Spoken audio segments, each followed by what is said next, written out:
Multiplication of matrixes. देखिए हमारा जो टारगेट क्या है, मल्टीप्लिकेशन ऑफ द मैट्रिक्सेस। ठीक है, clear. What is the motto. अब कैसे मल्टीप्लिकेशन होता है मैट्रिक्सेस का। जैसे सपोज करिए दो मैट्रिक्स हम ले लेते हैं।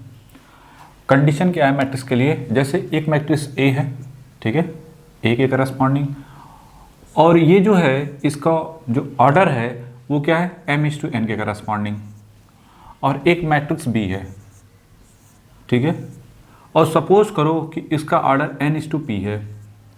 इन दोनों का क्या करना है, मल्टीप्लिकेशन करना है।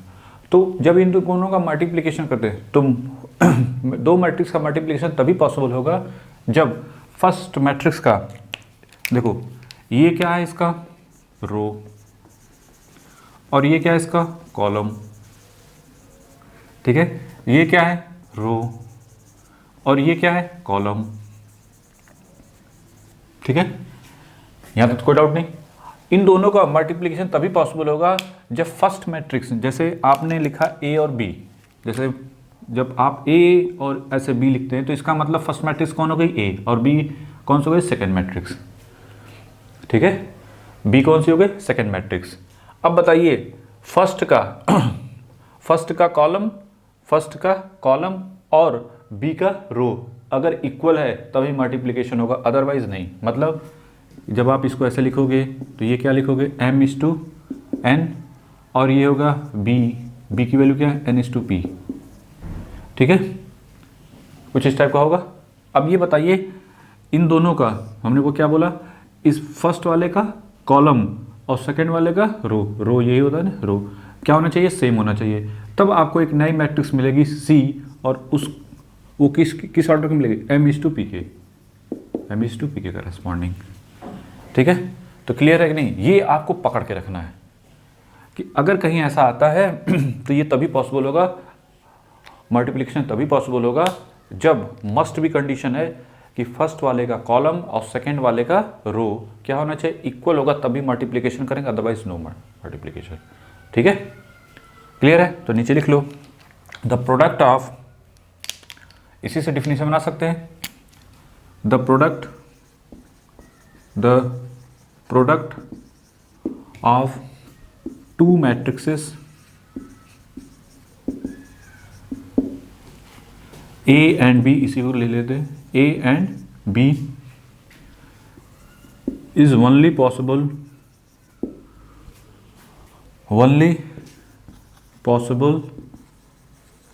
if the number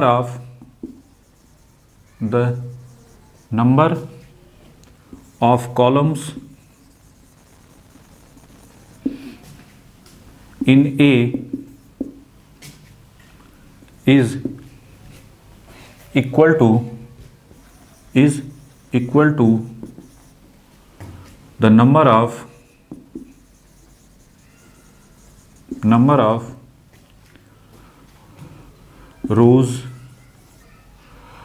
rows in B, ठीक है। यहाँ तक तो कोई डाउट नहीं कि ए बी का जब दो मैट्रिक्स है उनका मल्टीप्लिकेशन करेंगे तो फर्स्ट का पकड़ के बस रखना है, फर्स्ट वाले का कॉलम और सेकंड वाले का रो इक्वल होना चाहिए तभी मल्टीप्लिकेशन होगा, अदरवाइज नॉट मल्टीप्लिकेशन पॉसिबल ही नहीं होगा। जैसे हमने एडिशन सब्ट्रैक्शन बताया था कि अगर दोनों मैट्रिक्स, अगर एक m/n की है तो दूसरी भी m/n की होगी तभी एडिशन या सब्ट्रैक्शन होगा, अदरवाइज नहीं होगा, ठीक है। चलिए अब क्वेश्चन करते हैं तो ज़्यादा समझ में आएगा चीज़ें।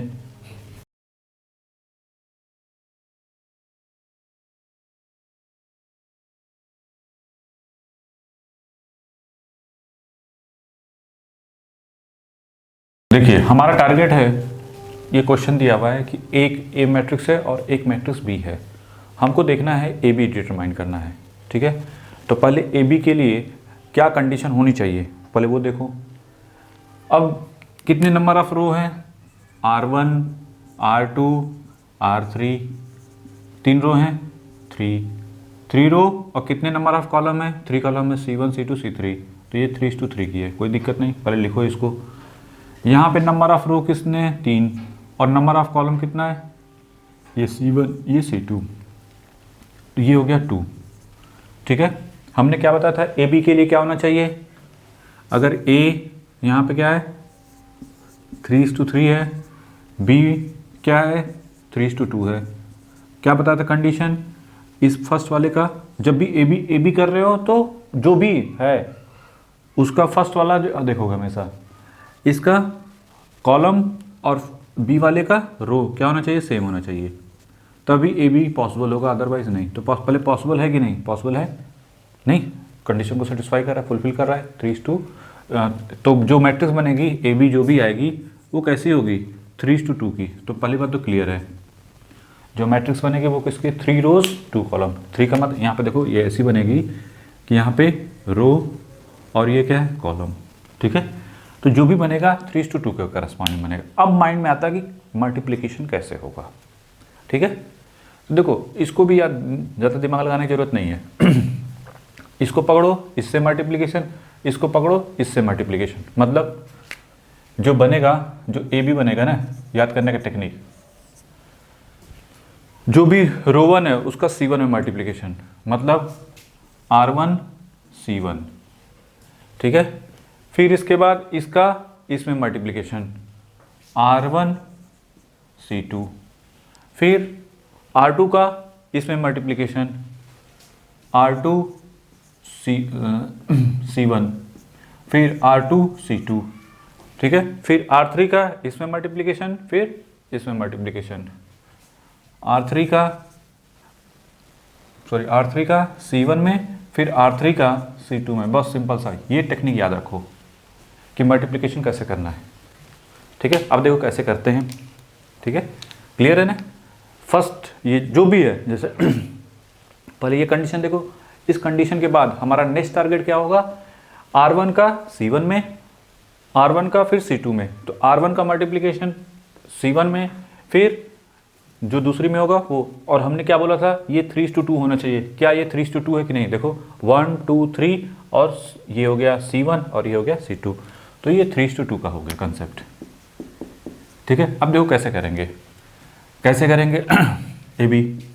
देखो स्टार्टिंग में सीखते समय कोई दिक्कत नहीं, आराम से सीखो, क्योंकि एक बार पकड़ आ गया तो फिर दिक्कत नहीं होगी, एक बार कंफ्यूजन होगा तो फिर गया।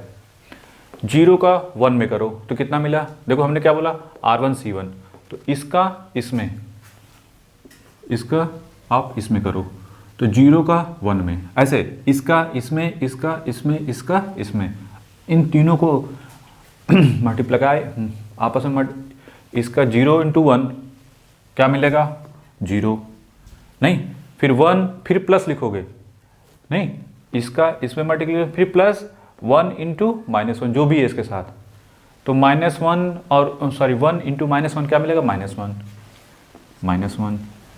फिर 2:2 यहाँ पे फिर प्लस 2:2 4, ठीक है ये हो गया। फिर R1 × C2 0 × -2 क्या मिलेगा 0, फिर R1 1 × 0 तो क्या मिलेगा, सही है ना जी, +0, 2 × -1 -2, ज़्यादा दिमाग लगाने की जरूरत नहीं है। फिर हमने क्या बताया था, इसका मल्टीप्लिकेशन इसमें करो, देखो R2 × C1 तो 1:1 क्या मिलेगा 1, फिर 2 × -1 -2, फिर 3:2 दैट इज +6, ठीक है। फिर 1 × -2 फिर 2:0 +0, फिर 3 × -1 -3, ठीक है। फिर इसका 2:1 2, 3 × -1 -3, 4:2 6, ठीक है। फिर 2 × -2 -4, 3:0 0 एंड 4 × -1 -4, ठीक है। और एक बार रीचेक जरूर कर लो, एक होता है मेथड तो बस इतना ही है कि इनको ऐसे से करना है, और जब मल्टीप्लिकेशन करते हैं ना तो मल्टीप्लिकेशन में प्लस माइनस का मिस्टेक हो जाता है कभी कभी, ये जनरली होता ही है, तो इसलिए एक बार रीचेक अपने से कर लेना। करने के बाद A B this equal to क्या क्या आया 3, ये 6 + 1 7, और 7 में से ये देखो 4 + 1 5 हो जाएगा सीधा सीधा। ये कितना हो जाएगा 3 + 2 5, ठीक है। यहाँ -2, यहाँ पे -5 और यहाँ पे -8, ठीक है। तो एक बार रीचेक करना बहुत ज़रूरी है। 3 तो कहीं एक बार रीचेकिंग, कहीं ने थोड़ी सी मिस्टेक, पूरा का पूरा गया, ठीक है। ये देखो कहीं गड़बड़ हो रहा है कि सही है हमारा भी, देखें रीचेक कर लेते हैं। -2 -5 -8 सही है। 3 5, ये 5 आ रहा है, ये 7 आ रहा है, ये 8, ये कहीं मिस्टेक है। ये कौन सा है? ये आपका R3 × C1, R3 × C1, 2 इन, देखो 2 × 1, 2 × 1, ठीक है। 3 × -3, ठीक है। 4 × 2 8 है ये। तो देखो 1 में हमसे मिस्टेक हो गई, ठीक है। तो ये कितना हो जाएगा 7, ठीक है। तो ये जो मैट्रिक्स बनी 3:2। तो आप लोग अपना जो है रीचेक जरूर कर लेना, ये नहीं कि बस हमारे भरोसे। मेथड हमारी तरफ से सही हो सकता है, मल्टीप्लिकेशन हमसे भी मिस्टेक हो सकती है, ठीक है। तो ये कोई जरूरी नहीं सर आपने वहाँ गलत किया हुआ है, ठीक है। मेथड गलत नहीं होना चाहिए, ठीक है। प्लस माइनस मिस्टेक हमसे भी हो सकती है, तो इस वजह से अपने से आप रीचेक जरूर कर लो, ठीक है। कोई भी क्वेश्चन करते हो तो, ठीक है। बना लो इसको पहले, फिर नेक्स्ट क्वेश्चन देखते हैं। तो ए बी तो पॉसिबल है। अब क्वेश्चन कहा सर बी ए पॉसिबल है कि नहीं, बी ए देखते हैं। बी क्या है 3:2, नहीं पॉसिबल है, ऐसे ही दिख रहा है। और ए क्या है 3:3। हमने बोला था ये दोनों सेम है, नहीं सेम नहीं है, तो नॉट पॉसिबल कि बी ए मिले, ठीक है। तो बी ए पॉसिबल ही नहीं है, तो आप कहोगे B A is not possible, क्योंकि ये फंडामेंटल कंसेप्ट को, इसके फंडामेंटल्स को, जो फंडामेंटल लिखा है उसको सेटिस्फाई नहीं कर रहा है, ठीक है। बना लो इसको, फिर इसके बाद अदर क्वेश्चन देखते हैं इसका।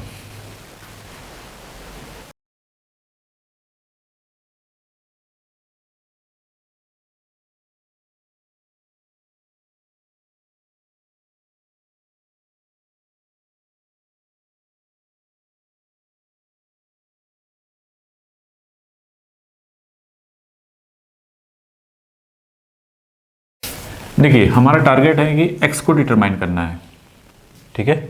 पहला टारगेट क्या है कि फाइंड आउट x। तो पहले हम देखेंगे कि जो भी मैट्रिक्स दी हुई है, ये इसको a मान लो। a के बारे में क्या लिख सकते हो, कितने नंबर ऑफ रो हैं 1, नंबर ऑफ कॉलम कितने हैं 3। पहले इसको डिफाइन कर लो। b की बात करें तो यहाँ पे कितना है, ये तो नंबर ऑफ रो और नंबर ऑफ कॉलम क्या है सेम, इसको हमने b मान रखा। इसको c, ये c है। c के बारे में कितने नंबर ऑफ रो हैं 1 2 3, और कॉलम कितना है 1। यहाँ तक तो कोई डाउट नहीं, ठीक है। पहले स्टार्ट करते हैं कि कैसे मल्टीप्लिकेशन होगा, इन दोनों को पकड़ते हैं, ठीक है। दिस इक्वल टू जो भी है 0। तो इन दोनों में क्या पहले देखेंगे कि मल्टीप्लिकेशन पॉसिबल है भी कि नहीं। इसका क्या होना चाहिए, इसका कॉलम और दूसरे वाले का रो क्या होना चाहिए, सेम होना चाहिए। दो मैट्रिक्स का मल्टीप्लिकेशन तभी पॉसिबल है ना। जब इन दोनों की बात करें इसको भूल जाओ अभी, ठीक है। ये वॉटेवर क्या है उससे, उसमें ध्यान देने की जरूरत नहीं। तो 1:3 मिल रहा है, ठीक है। कभी कभी देखो होता है क्या है कि जब आप क्वेश्चन करते हैं ना, तो क्वेश्चन हो सकता है करने की ज़रूरत ही ना पड़े, आंसर ही ना मिले। नहीं, आंसर न भी मिले ये भी हो सकता है। क्यों, देखो मान लो अब जैसे यही है, इन दोनों का जब मल्टीप्लिकेशन करोगे तो जो भी मैट्रिक्स मिलेगी, हमने मान लिया उसका C', ठीक है, वो क्या मिलेगी 1:3 आर्डर की, ठीक है। और यहाँ पे जो C है वो 3:1 है। तो इसका कॉलम और इसका रो क्या होना चाहिए, सेम होना चाहिए, तभी मल्टीप्लिकेशन। हाँ तो ठीक है, तो मल्टीप्लिकेशन पॉसिबल है। अगर बाय द वे ये 2 हो गया, ये 3 है, तो करने की जरूरत ही नहीं है, सॉल्व करने की जरूरत ही नहीं, सीधे कहोगे नॉट पॉसिबल, नहीं सीधे। तो चूंकि यहाँ पे पॉसिबल है, इस वजह से हम लोग आगे बात करेंगे इस पर कि ठीक है भाई x की वैल्यू निकल जाएगी। अब देखते हैं वो कितनी होती है। तो चलिए अब पहले क्या करोगे, 1 1 x, दूसरा जो भी है 1 0 2 0 2 1 2 1 0, ठीक है। यहाँ तो कोई डाउट नहीं। अब कैसे मल्टीप्लिकेशन करेंगे, ये देखो हमने क्या बताया था, दिस वन और दिस वन का मल्टीप्लिकेशन होगा। जो मैट्रिक्स मिलेगी हमको वो कैसे मिलेगी, 1:3, 1:3 के करस्पॉन्डिंग, 1 रो 3 कॉलम। ठीक है, हमको जो मिलेगी वो किसके करस्पॉन्डिंग मिलेगी, 1 रो। यहाँ पे क्या है, 1:3 का मतलब क्या होता है कि जिसमें रो कितने होगी, 1 होगी और कॉलम कितना होगा, 3। तो ये तो होगा नहीं, 1:3 थोड़ा बड़ा ऐसे बनेगा ना, ये बनेगा लाइक दिस वन के करस्पॉन्डिंग, 1 रो 3 कॉलम, नहीं 1 रो और 3 कॉलम, 1 2 3। ठीक है, तो चलिए इसका मल्टीप्लिकेशन इसमें करोगे, फिर इसका मल्टीप्लिकेशन इनमें करोगे, फिर इनका नहीं तो R1 ये C1 ये C2 ये C3। अगर दिक्कत होगी तो ऐसे लिख लो, R1 C1 फिर R1 C2 और R1 C3। ठीक है, अब चलो करो, R1 C1 1 का 1 में जी, 1 × 1 1 प्लस ये 0, ये 2x प्लस 1, तो ये सॉरी हो जाएगा 2x प्लस 1। ठीक है, यहाँ तो कोई डाउट नहीं कि ऐसा तो कैसे नहीं भाई, 1 × 1 1 × 0 प्लस 2x, इन तीनों को सम करेंगे। फिर इसके बाद 1:0 0, फिर 1:2 2x × 1, तो 2 + x + 2, ये मिलेगा x + 2 के करस्पॉन्डिंग। ठीक है, फिर नेक्स्ट 1 × 2 2, 1 × 2 सॉरी, तो 2 और 1:1 1 और x × 0 0, तो 2 + 1 3, तो ये मिलेगा 3 के करस्पॉन्डिंग। तो 1:3 है कि नहीं। ठीक है, तो इनका जो मल्टीप्लिकेशन आया वो कैसा है, लाइक दिस वन करस्पॉन्डिंग। अब फाइनली 2x + 1 x + 2 3 1 1 1। ठीक है, ये क्या है R1, ये क्या है C1। ठीक है, तो मल्टीप्लिकेशन होकर क्या मिलेगा, सिर्फ एक element 2x + 1 plus x + 2 and +3, this equal to किसके बराबर था, ये 0 के बराबर था। ठीक है, बस एक ही एलिमेंट मिलेगा ना। अब इधर 0 है, तो जैसा यहाँ पे 1:1 अगर लिखा है तो इसको भी ऐसे लिख सकते हो, 0 1:1। नहीं, ये देखो क्या था, 1 रो 3 कॉलम, ये क्या था 3 रो 1 कॉलम, तो इसका क्या मिलेगा, ये दोनों सेम था तो 1:1 मिलेगा, तो इस वजह से। ठीक है, क्लियर है। अब ये बराबर इस 0 के हो जाएगा, तो जितनी भी ऐड करने वैल्यू आएगी, 2x + x कितना होगा 3x, 2 + 3 5 + 1 6, दिस इक्वल टू 0। तो x की वैल्यू किसके करस्पॉन्डिंग आ गई, -6/3, और ये हो गया -2। अब यही होता है कि थोड़ा सा मिस्टेक हुआ मल्टीप्लिकेशन में, कभी हो सकता है कि आप मेथड ही गलत करते हो तो बात ही खत्म हो गई, तब तो गलत होगा ही। लेकिन साथ साथ हमको जो मल्टीप्लिकेशन, जैसे ये बताया ना, जब आप मल्टीप्लिकेशन कर रहे हो, एडिशन कर रहे हो, तो उसमें मिस्टेक हो जाती है। नहीं, कहीं 2 की जगह 1 लिखा गया, या हो सकता है कोई टर्म मिसिंग हो जाए, तो जिसकी वजह से गलत हो सकता है। ठीक है, ये इसके चांसेस बहुत ज़्यादा होते हैं, तो इस वजह से बहुत केयरफुली, स्टार्टिंग में बहुत केयरफुली किया जाता है। ये नहीं कि जल्दबाजी में बना लो इसको। फिर नेक्स्ट क्वेश्चन देखते हैं, ये आए हुए क्वेश्चन है, सभी के सभी आए हुए।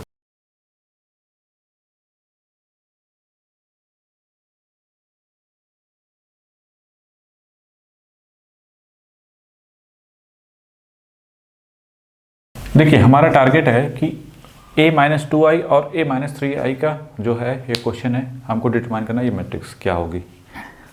तो सिंपल सी बात है, i है, i का मतलब क्या, आइडेंटिटी मैट्रिक्स। ये 1:1 की हो सकती, 2:2 की हो, 3 मतलब 3:3 की ऐसे होती है, 2:2 3:3 ऐसे होती है ना। रो और कॉलम क्या होता है, सेम होते हैं इसमें। और डिसाइड कैसे होता है, अब यहाँ पे कौन सी मैट्रिक्स है, ये 2:2 की है, तो यहाँ पे जैसे पहले a-2i करोगे, तो a-2i का मतलब ये 4 2 -1 1, तो यहाँ पे जो i लोगे वो कौन सी लोगे, 1 0 0 1 वाला। नहीं, क्यों, अगर 3:3 का लोगे तो क्या होगा, कर ही नहीं सकते, क्योंकि हमने जो बेसिक डिफिनीशन है इसकी, कि मैट्रिक्स को सॉल्व करने के लिए सबसे बेसिक डिफिनीशन ये है कि अगर कोई मैट्रिक्स ऐड करना है या सब्ट्रैक्ट करना है तो उसके रोज और कॉलम दोनों के क्या होने चाहिए, सेम होने चाहिए, तभी एडिशन या सब्ट्रैक्शन पॉसिबल है, अदरवाइज नहीं। तो इसलिए गलती से भी यहाँ पे 3:3 का नहीं रखोगे। क्यों, समझ में आ गया कि नहीं। नेक्स्ट टारगेट अब क्या है, इसको सॉल्व करना। अब ये देखो यहाँ पे 2 है तो 2 का मल्टीप्लिकेशन क्या होगा, सब में हो जाएगा। तो यहाँ पे 4 2 -1 1 ऐसे लिख दो, फिर ऐसे कर दो -2 का अंदर मल्टीप्लाई -2 0 0 -2, तो ये हो गया आपका 2, ये 2, ये -1, ये -1 के करस्पॉन्डिंग। तो ये जो मैट्रिक्स मिलेगी 2:2 की मिलेगी, नहीं मिलेगी, जो भी है लिख लो पहले। फिर क्या है a - 3i, a - 3i का 4 2 -1 1, 3i का मतलब हो गया 1 0 0 1, ठीक है। तो ये मिलेगा 4 2 -1 1। अब इसका देखो -3 का मल्टीप्लिकेशन करो तो -3 0 0 -3, नहीं सॉल्व करो कितना आ रहा है, वैल्यू देखो 4 -3, 4 में से -3 जाएगा तो 1, 2 -0 सॉरी थोड़ा सा मिस्टेक गया, 2 -1 और ये -2, नहीं तो ये भी जो मिलेगा 2:2 का मैट्रिक्स मिलेगा। फिर नेक्स्ट टारगेट क्या है कि a - 2i, a - 3i, a - 2i की वैल्यू 2 2 -1 -1 और ये 1 2 -1 -2, ठीक है। अब देखो मल्टीप्लिकेशन पॉसिबल है कि नहीं, भाई देखो ये भी 2:2 ये भी 2:2 है, तो पॉसिबल है क्योंकि रो नंबर इसके कॉलम और इसके रो क्या है, सेम है, दैट्स वाई। तो अब मल्टीप्लिकेशन करोगे तो कैसे करोगे, इसका इसमें मल्टीप्लिकेशन, फिर इसका इसमें मल्टीप्लिकेशन, ठीक है। तो चलिए स्टार्ट करते हैं। देखो 2:1 2, 2:-2 2:-1 सॉरी 2:-1 क्या मिलेगा, -2। फिर 2:2 4, 2:-4 -2 4 -4, फिर इसका -1 का 1 में -1 -1 +1, फिर -1 का 2 में -2, -1 का -2 में +2, क्या मिला 0 मैट्रिक्स। आंसर क्या हो जाएगा 0।